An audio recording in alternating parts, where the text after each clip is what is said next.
Hello.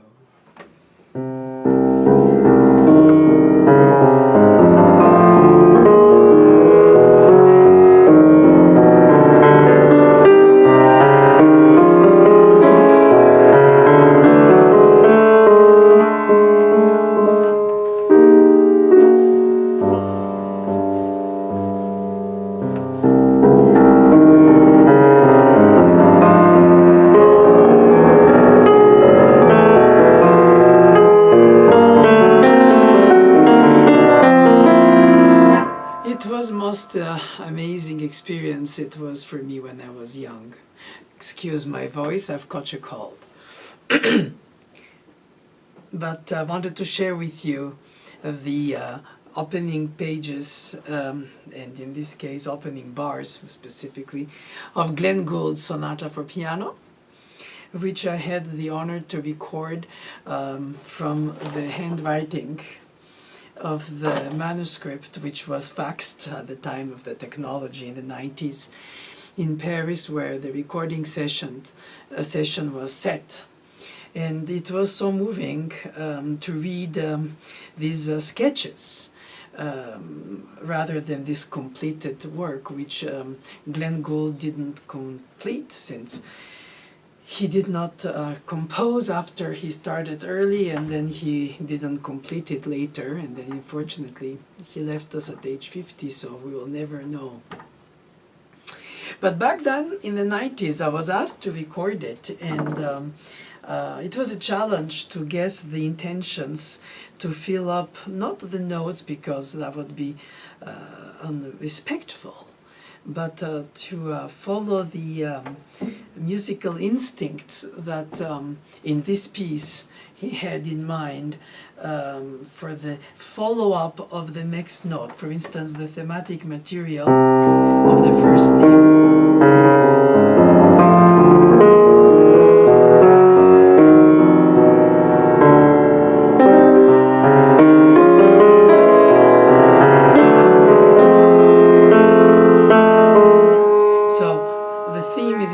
Line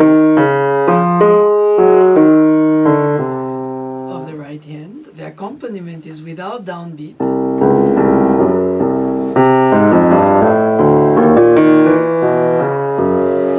And this amount of triplets, eighth notes, chromatic, are so anxiety driven, and he writes quiet and alert.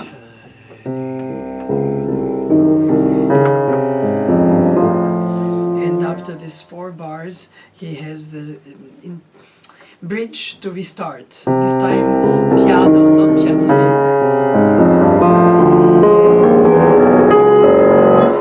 And what is interesting to observe is that in that 4th bar, there is a missing right hand. It's not a rest because it's not even written out, so it's not like he wanted a rest. Most likely the chords of these 2 bars before continued, perhaps chromatically dropping as they started, and then a return. So this is a easy guessable completion, which goes in the flow of the thought process of his, and I think it's not too much to say that. I think that when he restarts the second time right away after this slight interruption,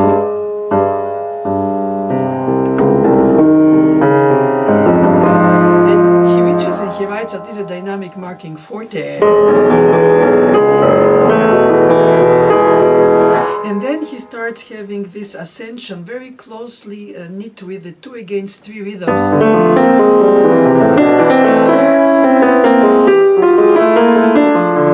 Which he chordalizes. And all that arrives to an accident. After which comes a second idea.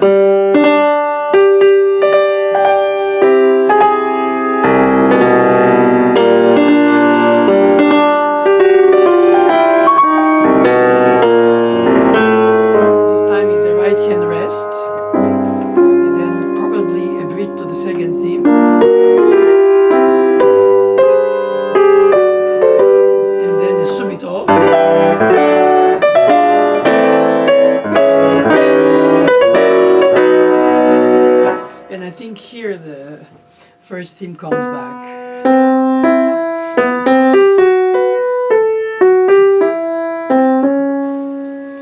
Which is transformed from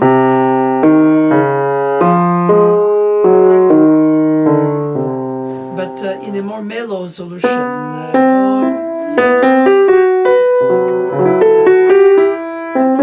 I would like still to go back to the earlier section where I think there is something heroic in the idea.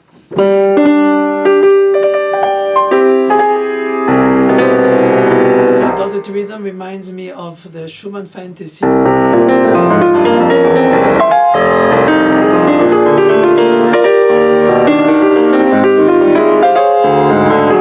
And here it's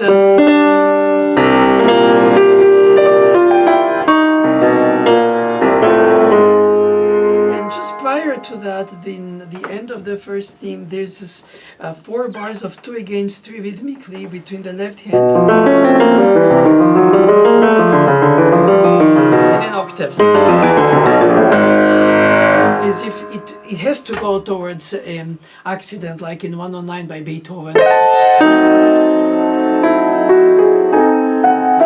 I think he has this dramaturgical way of starting in the low register as a menacing, dark first theme. All what I'm telling is my own thought process. I've never known what he wanted, but it's just out of reading, so to say, his reading, or guessing, or misguessing, but feeling, expressively feeling his intensity of expression, if not the detail of each note. And it's very clear that this build-up of excitement rises towards this chromatic octaves in the left hand again.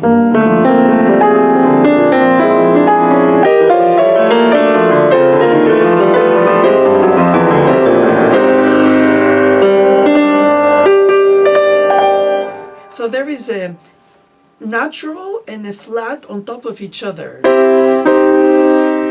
Either it was an E flat that became an E natural,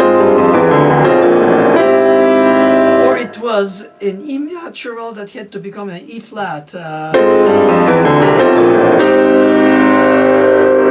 But I would not know which of the two is on top of which. The E natural and the flat overlap. But clearly it wasn't both, obviously. Which actually sounds really neat, but wrong, because obviously he wanted one or the other. As that fermata written chord, which is the first stop after the beginning.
One can see that he proceeds, at least in the sketches. Perhaps he would have been developed, shortened, extended in a ways that will be less predictable. Here is by blocks of 4 bars. And that gives it a little bit of a pacing, which makes it here.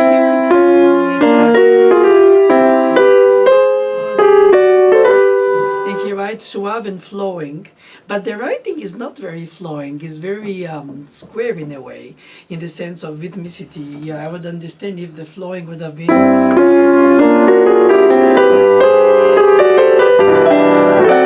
And immediately going to the arpeggios of the harp style.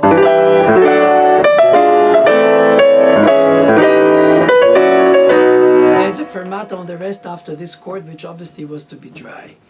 So this arrival first page, middle second page, not that it is meaningfully tonal or any kind of tonal center, but at least it has a punctuation, clearly so. And then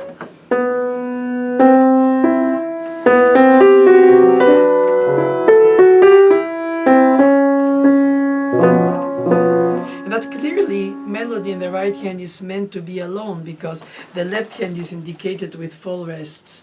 So that is not meant to be harmonized or perhaps with a secondary voice polyphonized. I don't know if the word exists.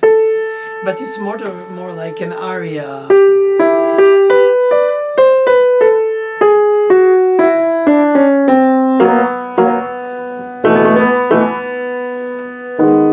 And again, the first theme, this time on the dominant. Because if we assume that the beginning was more or less in C, then the second time it starts more or less in G sharp, but not the bass. So is it bitonal? I'm not so sure.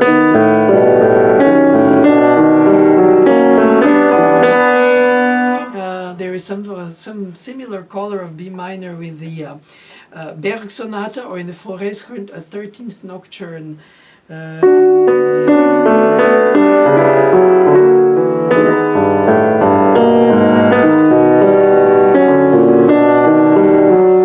Name these pieces as any potential opinion of mine that he would be implying that he's imitating, because I don't think so. I think it's just that in that mood, that's how it sounds. And it's interesting to observe that before he restarts the theme on the bottom of that second page, he has written B-A-B, 2/16 eighth note tied to a half note, since it's in 3/4. Which is written out rhythmically mordant with the bottom note. Now we don't have an tempo indication to know if this is supposed to be more or less fast, but when he says at the very get-go quiet and released and alert, I think alert is something that is still alive, not dreamy or observing or contemplative. I think it's very action-wide. Through the 2 pages, a lot has happened. We had the opening theme, we had the interruption, we had the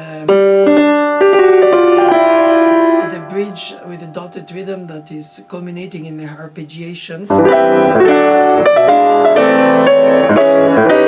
which to me sounds more like post-Chopin, Scriabinian,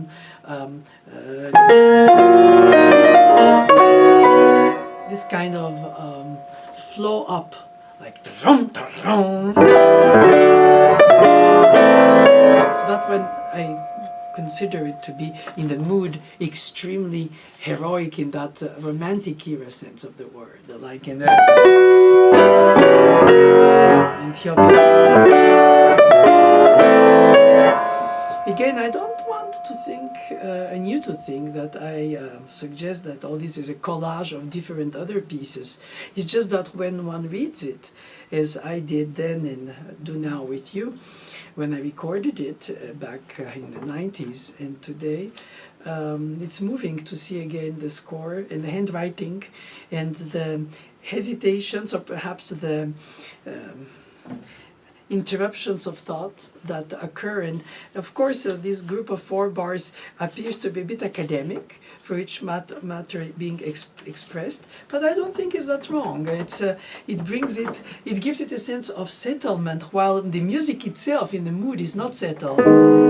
So on the dominant, even if it's bitonal, but I think it's mostly altered rather than bitonal, altered tonality.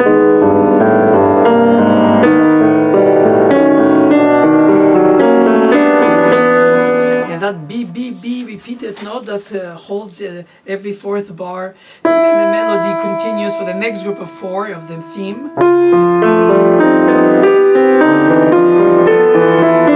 And again, bom, bom, bom. A leitmotif of repeated note every 4 bars, so it's 8 in this first theme recalled from the dominant on the page 3 now that we are.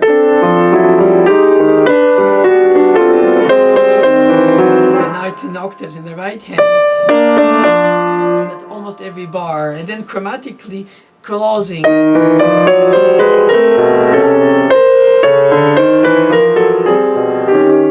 It's kind of interesting closing and dropping by step sequence. I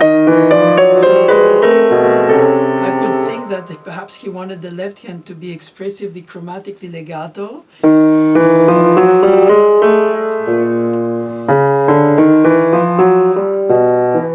While the right hand drops.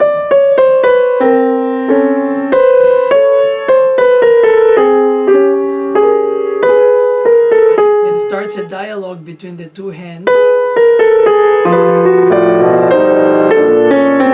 And the chromatic laments continuing by groups of 8 notes in the middle.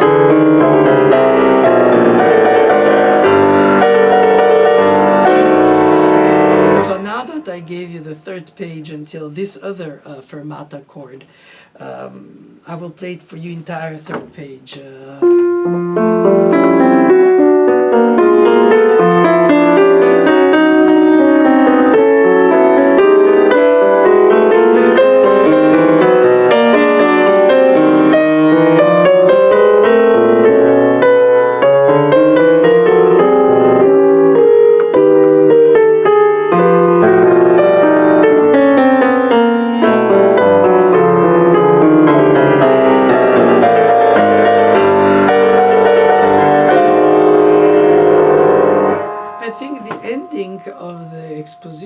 Clearly combines that first theme mood with a little bit of it becoming the second theme, more lyrical.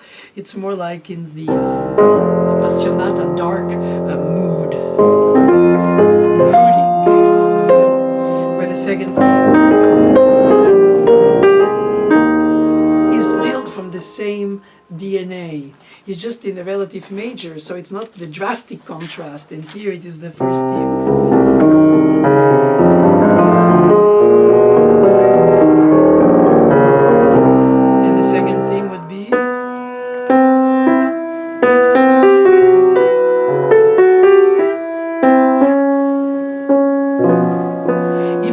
Accompaniment of the first theme on the second theme, I would do, and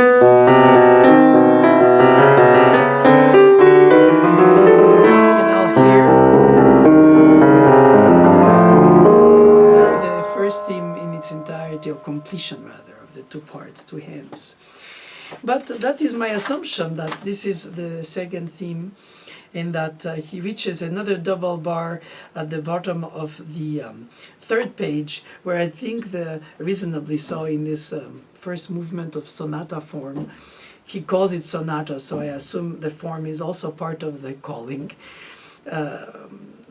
Not that it has to be Haydnian per se, but it's very organized in a way that you can recognize the sections, at least at the hints. Again, I'm probably sure that beyond this sketch, he might have developed it and broken it from this mold and make it more fluid, flexible, or perhaps he didn't want to develop it and gave it up, as he did, as a matter of fact, and left it on the side of the road of his life, until the record label asked me to restore it, which, again, I say, it's an incredible honor and responsibility to bring it to its best from what I can read it meant to be. Of course, it's in the eye of the beholder, and in this case it's my eyes. The development, he says tense, so something very intense, but probably not more than forte.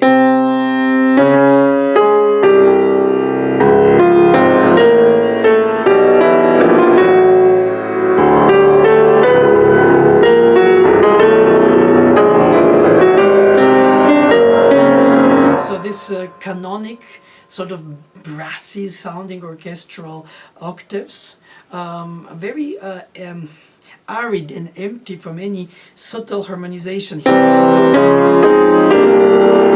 chordal elements, and he doesn't do just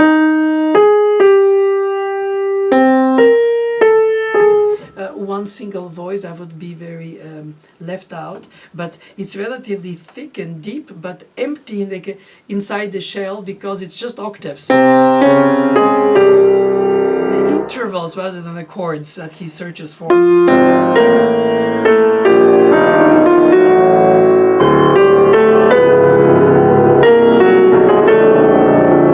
And he likes to indicate in the left hand tremolos.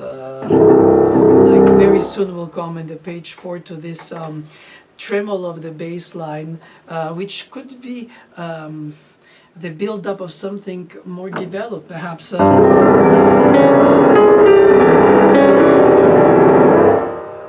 arpeggiated, or chordal. So obviously he's very tormented, but he writes orchestral reduction style, 2 or 3 lines on top of the dotted half, so it becomes a sort of ostinato, tremolo ostinato on C note.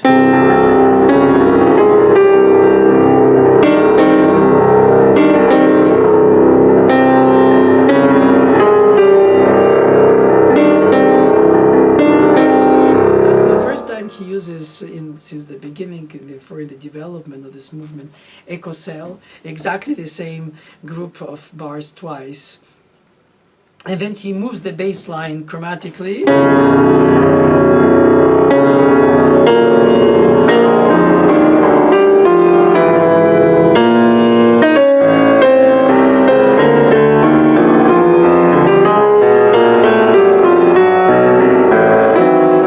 Finally, at bar 120, he has the chords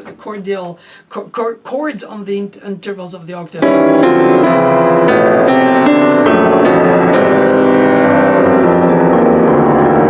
So I don't know how to understand this, because I find that the moment the harmonization comes is the very end of this developmental page. I would imagine that in proportions, everything that he wrote isn't what he wanted. I think he probably sketched, I would assume as a composer, he imagined different shapes of length, but he just put in the essence as if he'll develop it later. Which never, of course, occurred. And so I only can say that the progression is very long towards this arrival point, and then all of a sudden when the chords collide with the octaves, it's only 2 bars of it, so it's almost, perhaps willingly short, but it's almost frustratingly short, because you feel like in the beginning of the development of ostinato, you had the first theme with the octaves, and then the interruption of the chords, but alternatively and not on top of each other. And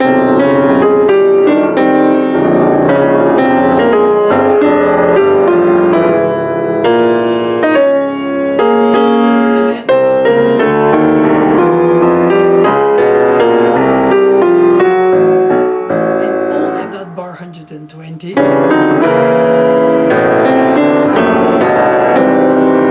The chordal aspect, and returning to the opening. And then the first theme with the left hand in moving, flowing 8th notes.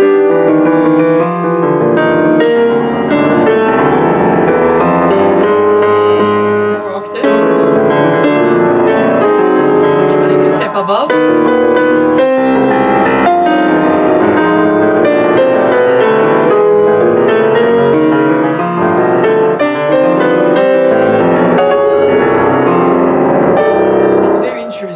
Because the superimposed fourths, perfect fourths, created minor 7th, and it was very much in vogue in Ginastera's music, in Dutilleul's music later too, is this kind of chord that is purposely nor major nor minor. It's just a very, perhaps like a calling. He could have wanted to, obviously avoided a chord that would be a triad.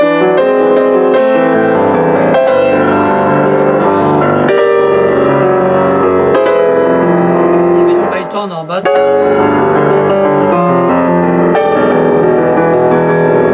and then he gives a very unclear indication. He he spells it B, G flat, B. I think it's again fourths, at least for the top. Then this could be B flat, but it's written between the line and the underlined barley, very fastly notated and not detailedly, precisely placed. Then rests.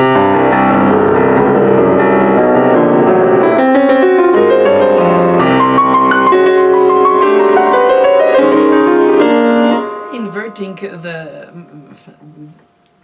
fifths, fourths, this time in the left hand, inverting the order of the hand. So what we had in the middle of the page 5, which was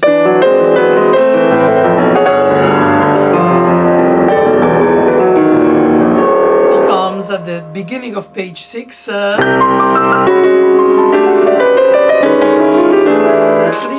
the fourths superimposed that give that sense of nor major nor minor. There's a bridge of flowing eighth notes, just two voice invention, and then the first theme coming in the left hand.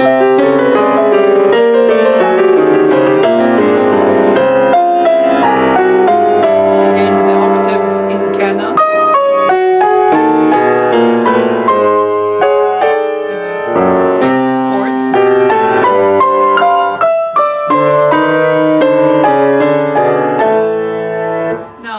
It sounds empty to me because not only harmonically but dynamically it seems like I'm screaming every note I play. But when he writes, of course, no indication of dynamics or phrasing or articulations or indications of mood in words. But I think that there is some kind of battle feeling that you have opposing chords to arpeggios. Eighth notes.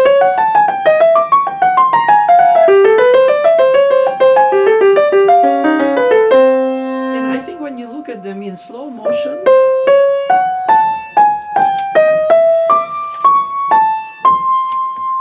because they're played in fast eighth notes, I hear a lot of the first theme perhaps in a more compact way. And then the left hand in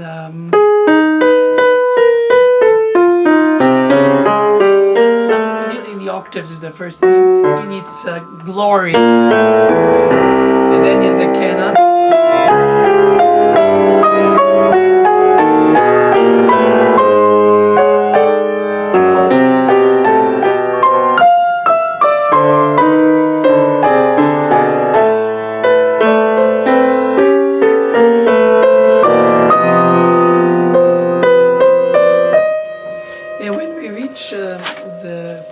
Page 7, why I call it fatal, because it might be that there were more pages, but that's what we are faxed then for the recording. He returns quickly to the opening, and page 8 he ends the first movement. So if we are in the middle of the development, he hastes the return to the recap.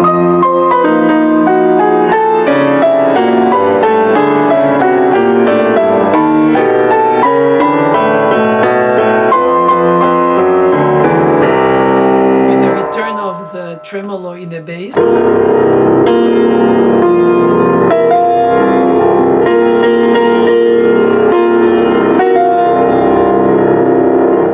hate to say that it reminds me of the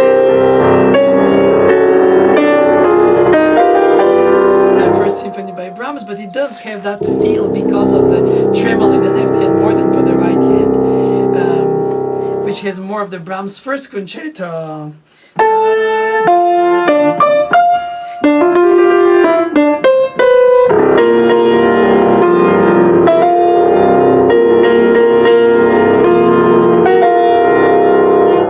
It's only a reminiscence. I don't think it is even a quotation or an influence.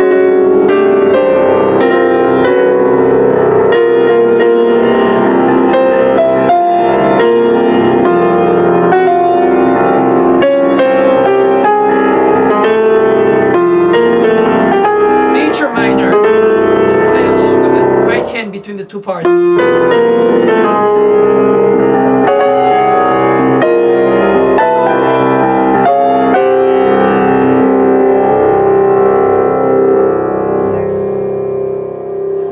how the first movement ends without really a full recap of the two themes. More the first theme with this ostinato that is a tremolo ostinato of sorts, and these chords that become so more prevalent with the dissonances of yesterday, the consonances of tomorrow or today. What can I say?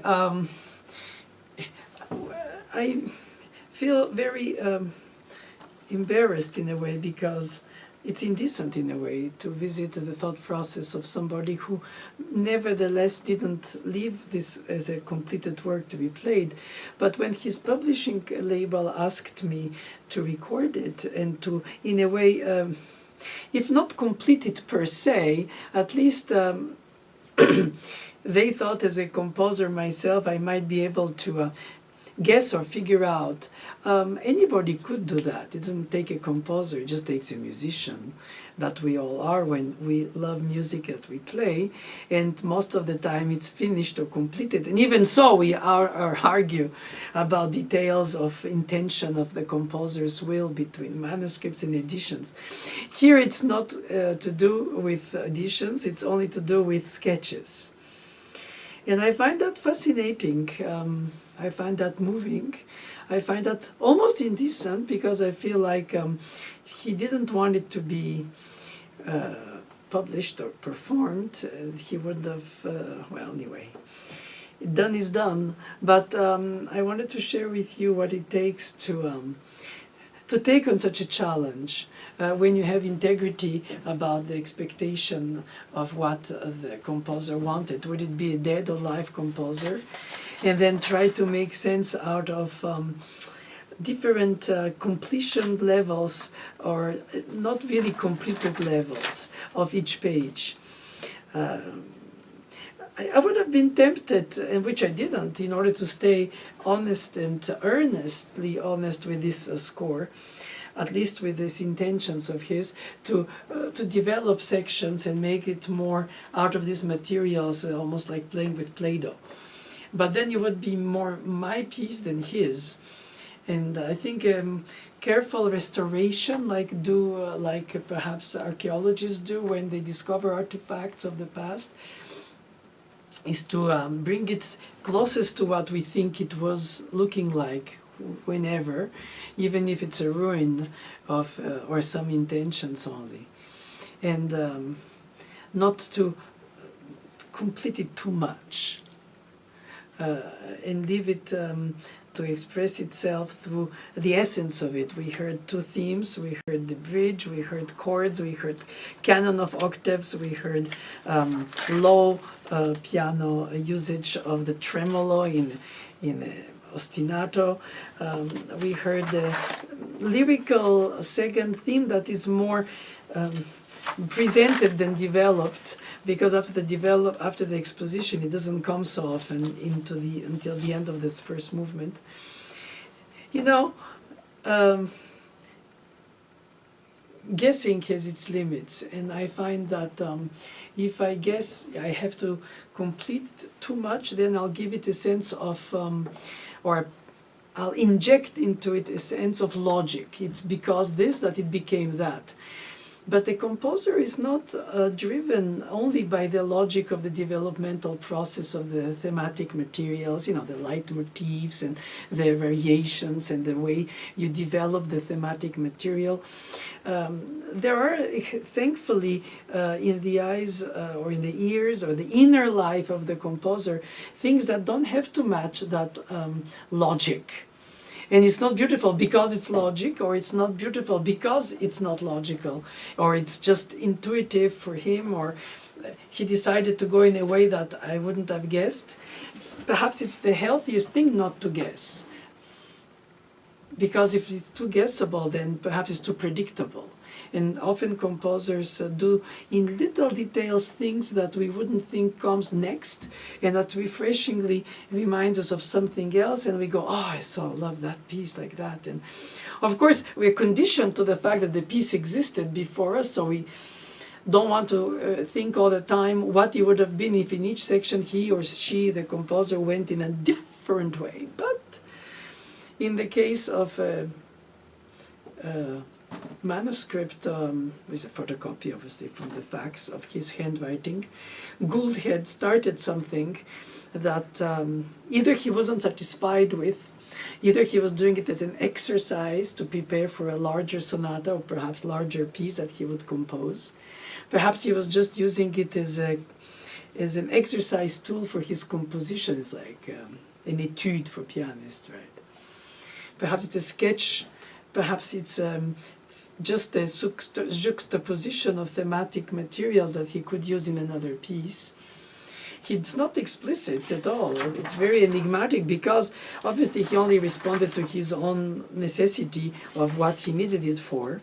And he didn't imagine that decades after his death somebody else will be asked to sort of play that as if it makes sense. Perhaps it's an open-ended question that was left by him. And he would have perhaps developed that by composing more. He interrupted his performance career at age 30, then his recording career, which was solely so as a pianist for almost 20 years, and then he died at age 50. Perhaps he would have developed into age 70 more of his pieces, different ones, or even perhaps quotation of these.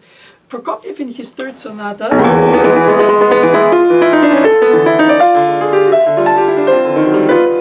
indicates clearly on the score that it's from old notebooks.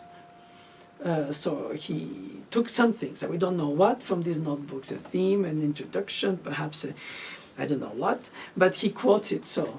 So it's almost like as if the composer quotes himself. And I can understand that he might have used perhaps in another piece some of this material that would have been another composition of his that he would perhaps think it's worthy leaving after him to be played. And of course, the notoriety of his as a pianist gives his composition some curiosity access through perhaps my playing or somebody else's playing. In the second movement, he starts with these chords, and there's nothing in the right hand.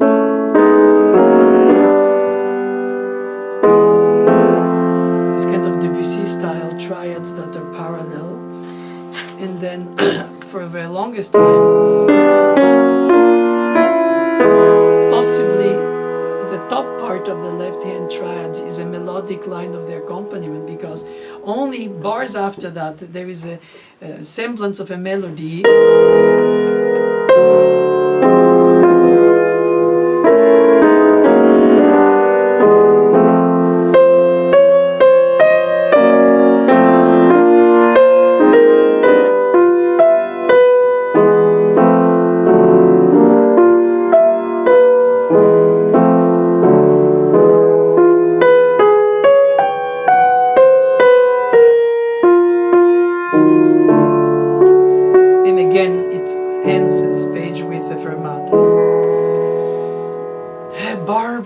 Prokofiev, Hinastera, and many more, perhaps even to a certain extent more modernistic music by Milhaud, that Krenek, and perhaps music that has this kind of bitonality in it, or it's not tonality, so it's not bitonality, it's just like the dissonance as a consonant.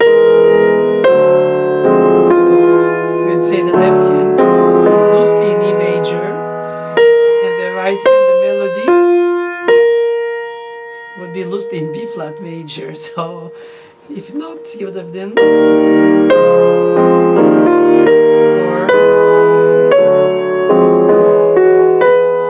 but no. That's a good thing that isn't predictable, but this is clear. I like to observe that when a composer doesn't write a clean copy yet, often they don't write the alteration clear up with a natural. So it's obvious to me that all these are triads that are minor, major, and so it couldn't be. Again, how do we know? because that's what is logical, to add an F natural to have these three triads instead of. But since the F sharp in the beginning of the bar is an accidental, it should stay until the end unless cleared, which he didn't. But all the other bars before are all with triads, major or minor.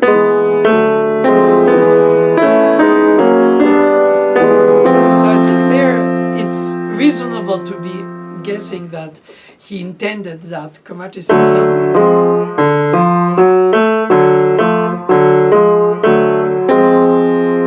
major triad on D, minor triad on F, and not on F sharp with an interval of inversion.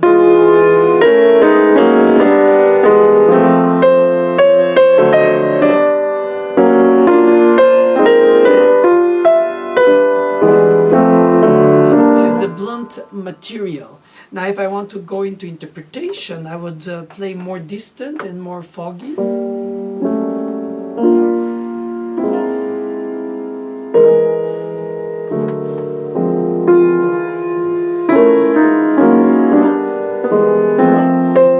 Highlighting the top of the left-hand chords and the melody in the fog of the distance. It's a mysterious.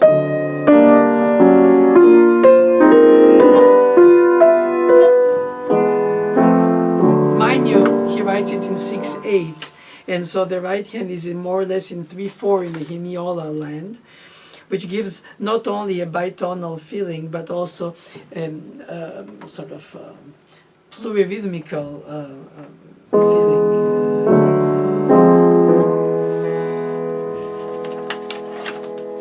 And there comes the question that often occurs with us pianists is, so what do we do with the dynamic marking when we have none? If we assume, as I gave you my reading of it, that is some kind of distant, foggy, mysterious mood, then I of course go into that. You accord a right foot pedal, play from inside the keys with minimal amount of hairpin.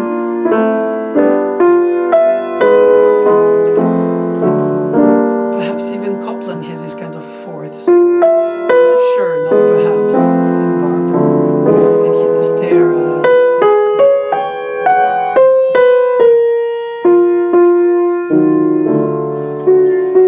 But all of a sudden it's my subjectivity to think that is mysterious, distant and foggy.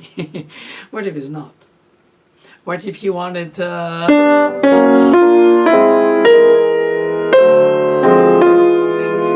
more projected?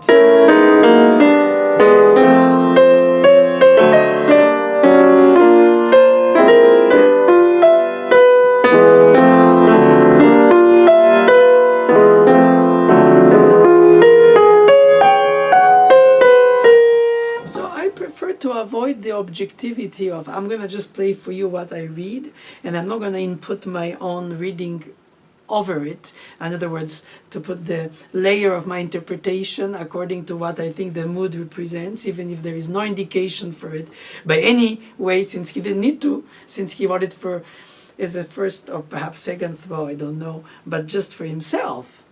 He knew best. But I still think that in similar sections in other pieces, that would be some kind of a dreamy second movement section that opens the movement and then would reach a B section that would be a little bit more moving in terms of rhythmic and notes, like for instance in the right hand you have a melody after the double bar. Now we are in the B section of the slow movement.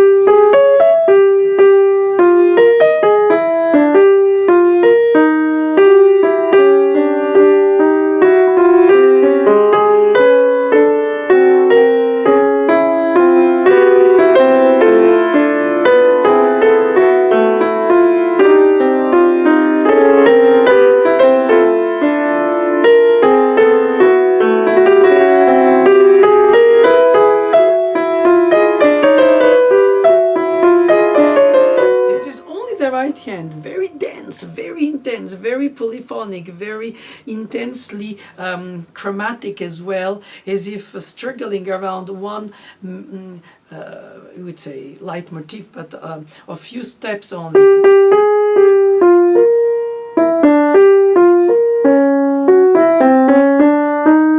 Very, very close to the center of the keyboard. And then the left hand has its opening section with the accompaniment portion of the lament. It's difficult for me to call it accompaniment, even if I just did, because I would like to bring out the melody of that B section in the top. But likely the way he treats it, it's written with like a two-voice invention, or even three-voice when the right hand has two and the left hand one, which seem to be equivalent, as if developing the thought from the center of the keyboard, opening to the two, exponentially expanding to the edges.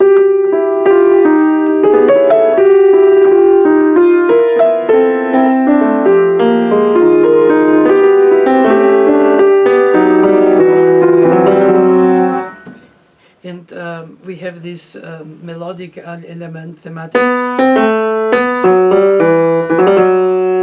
with that written out this time mordant turn, which was written before as a mordant. But anyway, this kind of, it's not a fugato because it's not even a fugato, but it does have entrances of voices.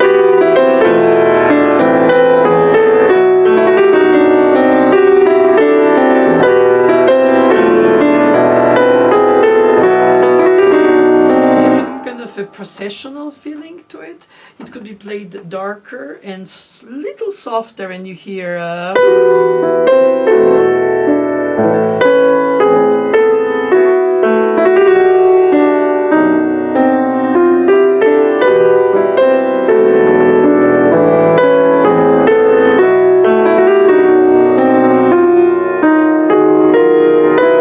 and the left hand has these open fifths in the depth,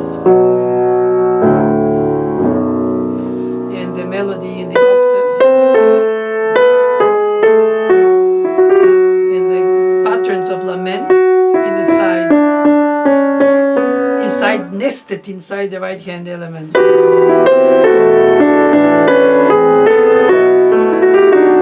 if I go back to the idea of the tempo, that is middle section, slightly faster than the opening is 6/8. Here it's in 4/4. I don't know exactly what rapport he saw between the dotted quarter and the quarter of the 4/4. It could be because of the opening.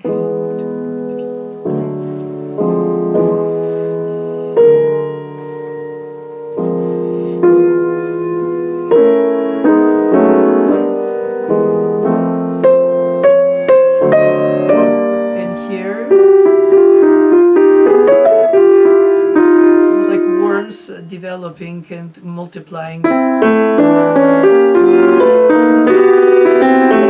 then the theme.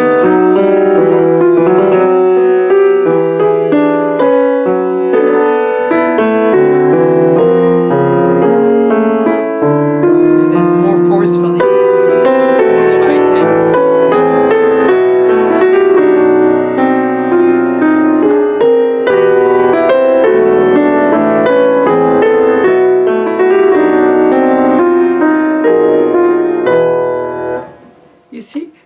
What if it was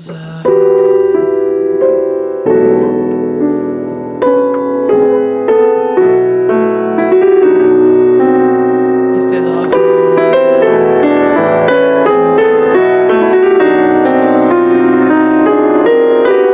you can voice it, you can rhythmize it, you can count it, you can phrase it, you can organize it in a certain group of bars, you can make it become some kind of an inner truth that comes out of you as a emergence of emerging elements from the opening that was very calm with the second voice only on top in another key. here clearly E minor model, and the thematic material being very clearly defined and repeated, and insistingly so, with echo cells like.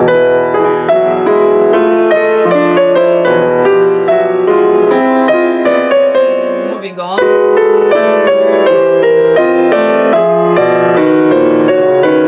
And we turn into the thing.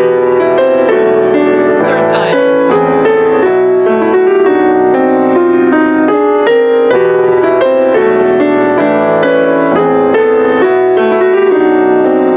Again, I assume the chromaticism of the inner voice,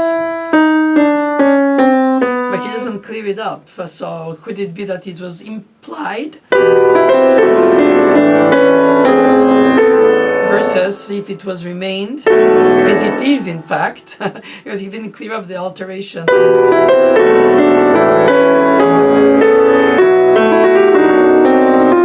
It gives that kind of a brighter color to this very brooding dark color of the harmonization, regardless of the melodic line. But I still think it was meant to be a C natural. Therefore, the full chromaticisms blossoming. The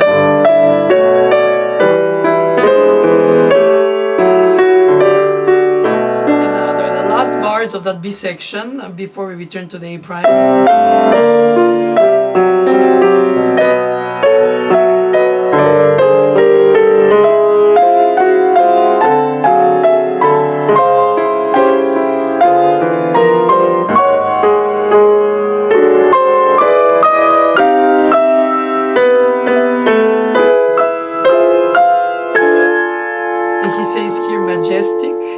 So I guess this is the climax in that case, and the melody in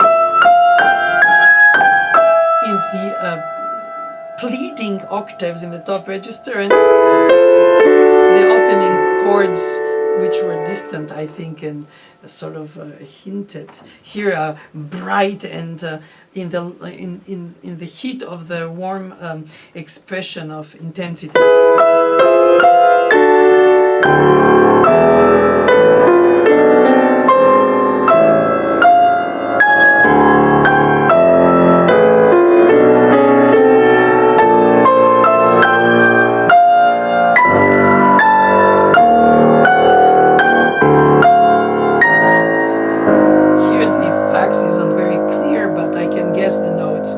Most of them are sort of washed out.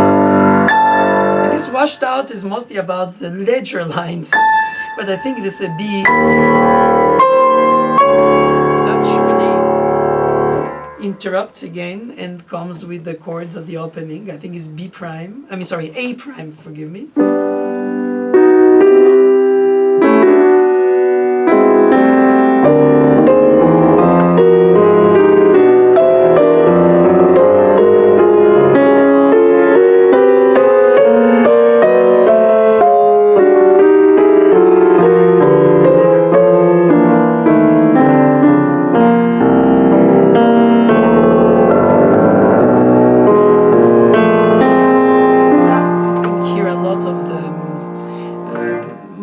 Atmosphere and color harmonization of the Berg Sonata in this.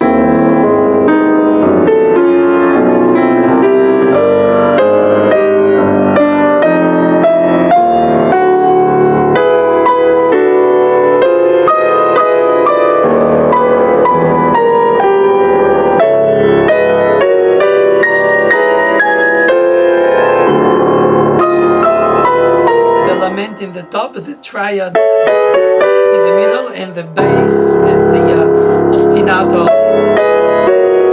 with stretched triplets of quarter notes.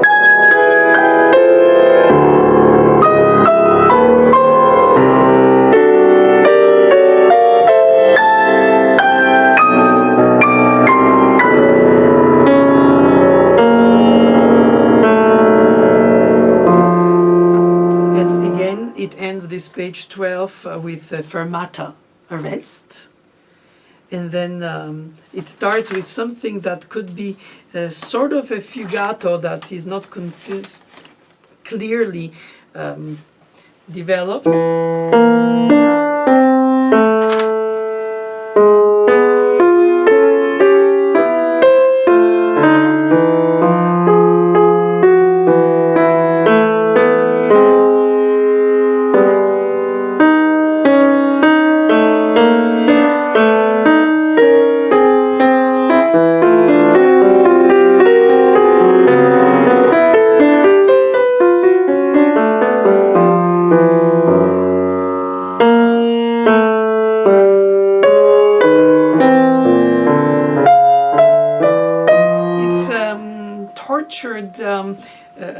obviously inverted canonic writing, also polyphonic writing for sure, at least two voices, and the chordal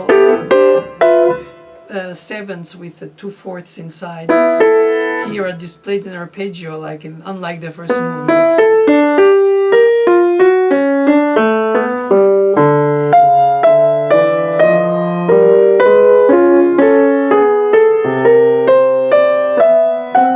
Whenever in the series of the opening we had the and here we have, and then, so together would be.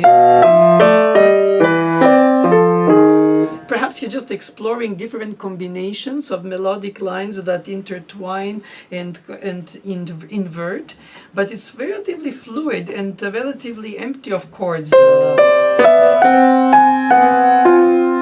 I assume lyrical and legato.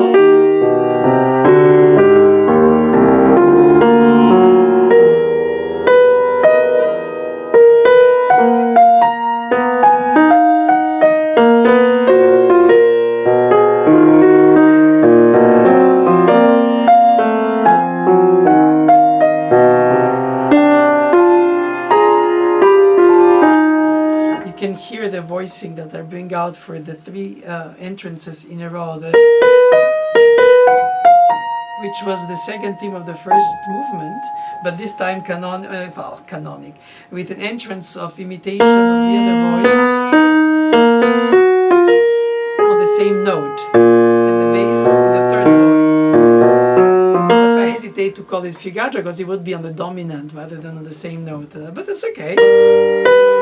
It's immediately recognizable by hearing it. Here he's readable.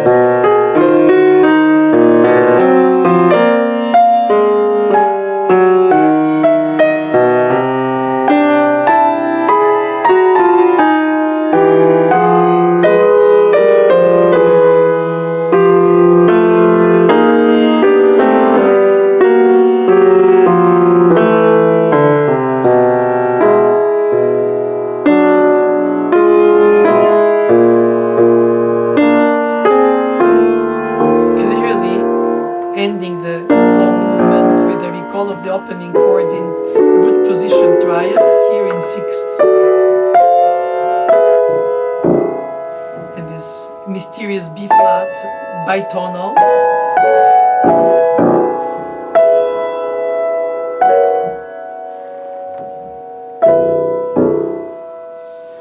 So it's very poetic in the way that he ends that movement, because then he ends the whole piece.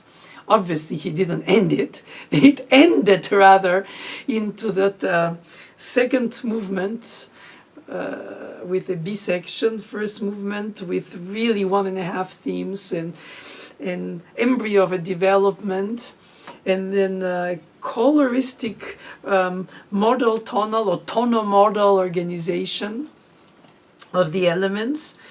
But in any case, it leaves us with regrets to hope what it could have become had he developed it, or he thought it was not worth it. But as a child, I really wanted to be an archaeologist. That was my greatest hope, which will remain unfulfilled because of my musical calling and my teacher and my parents insisting that I have to work twice harder to live up to the musical gifts I was given at birth. And so I gave up on my dream to become an archaeologist, and when I had to reconstruct in part and mostly give life to these few pages of sketches of Gould Sonata, I felt very much like an archaeologist, music archaeologist of sorts, hoping dearly that I didn't betray too much his true intentions, and that I brought integrity in my obviously I feel like our intuitions met before he died, I couldn't have known of this piece, and I discovered that this piece exists when I was asked to record it way after he died. So there is no way I could regret I couldn't have played it for him, to ask him what did he want, if anything, or perhaps just burn it. Or sometimes composers do that for earlier works by not considering them the works worthy of remaining after them. I don't know if it's humility or narcissism to be a composer and decide that it has to stay, as if you expect somebody to like it and make it their own and share it with their audiences forward in time. I don't know what he thought about this reconstitution of mine, but I wanted to share with you the deep humanistic approach that is sort of the missing link between two musicians, and the only link left is few indications on the score by his handwriting. Well, I hope I didn't betray you, Glenn Gould. And if I did, it was not intentional. Did my best to guess you. Thank you.